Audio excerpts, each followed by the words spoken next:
inaan dhagax dhignay buundadii ceelgaal ku taalay. Mas'uuliyiinta maamulka gobolka Hiiraan iyo kan degmada Beledweyne oo uu wehlinayo wasiirka dekedaha dowlad goboleedka Hirshabelle ayaa dhagax dhigay buundada ceelgaal oo dhawaan burbur ka soo gaaray daadad ku soo rogmay taa oo saameysay isu socodka gaadiidka ka yimaada gobolada koonfurta iyo bartamaha Soomaaliya. waxaana maamulka gobolka Hiiraan iyo kan degmada Beledweyne oo arintaasi ka duulaya ay dadaalo ku bilaabeen sidii loo dayactiri lahaa buundada ceel. maanta waxaan halkaan iskugu nimid inaan dhagax dhignay buundadii ceelgaal ku taalay, buundadaas oo halbowlaha dalka Soomaaliya ah oo gobolada waqooyi iyo koonfureed isku xirto oo mataqaana roobkii maalin dhawaa ay wax yeeleen. maanta halkaan waxaan iskugu nimid waxa way buundadaas aan dhagax dhignay inaan sameeyno إن متقنا ملها أو أي ليك بحث عن سماينه إن بودين كل أو متقنا أو حاجة ربريس لو سمايو.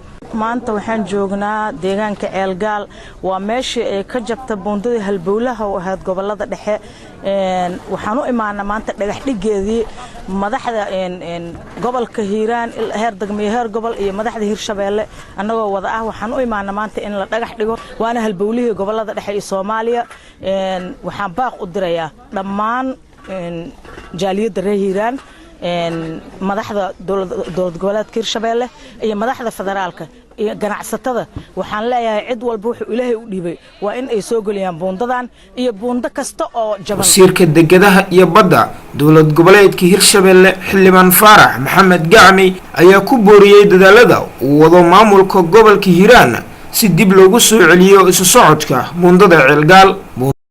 waxaa sharaf inoo ah inaan maanta aan ku sugannahay deegaanka ceelgaal oo aan dhagax dhignay buundadii halbowlaha ee dalka Soomaaliya oo ku taala bartamihii ay isaga kala gooshayeen gaadiidka. halkaan waxaad u jeediin waxa ka jiro nimcadii Ilaahay oo u keenay ummadan muddo badan ee roblaaneeday nimco walba nusqaanteeda ay leedahay ayadana waxay sababtay in buundadii ugu muhiimsanayd ay jaranto. marka sidaas laadnigeed anagu ka maamul ahaan iyo ka dawlad ahaan waa soo gurmanay. waxa kaloo aan rabnaa inaan baaq ugu dirno halkan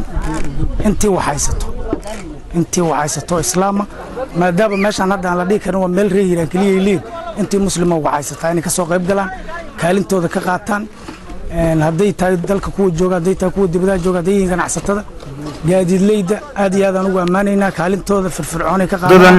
ayaa waxa ay halbowle u tahay gaadiidka isaga goosha koonfurta iyo waliba bartamaha Soomaaliya. tan iyo markii ay gooday buundada ceelgaal ayaa waxa halkaasi xanibaad kala kulmay gaadiidka ka yimaada gobolada koonfurta iyo waliba waqooyiga Soomaaliya. gudoomiyaha gobolka Hiiraan Yuusuf Axmed Hagar Yuusuf Dabageeda ayaa wada dadaalo lagu dayactirayo buundada ceelgaal. dhinaca kale gudoomiyaha gobolka Hiiraan ayaa habeenkii labaad ku hooyanaya degmada ceelgaal si uu uga qayb qaato dayactirka buundadaasi. Ibraahim Maxamed Xasan Ibraahim Jamuni bartamaha May magaalada Beledweyne.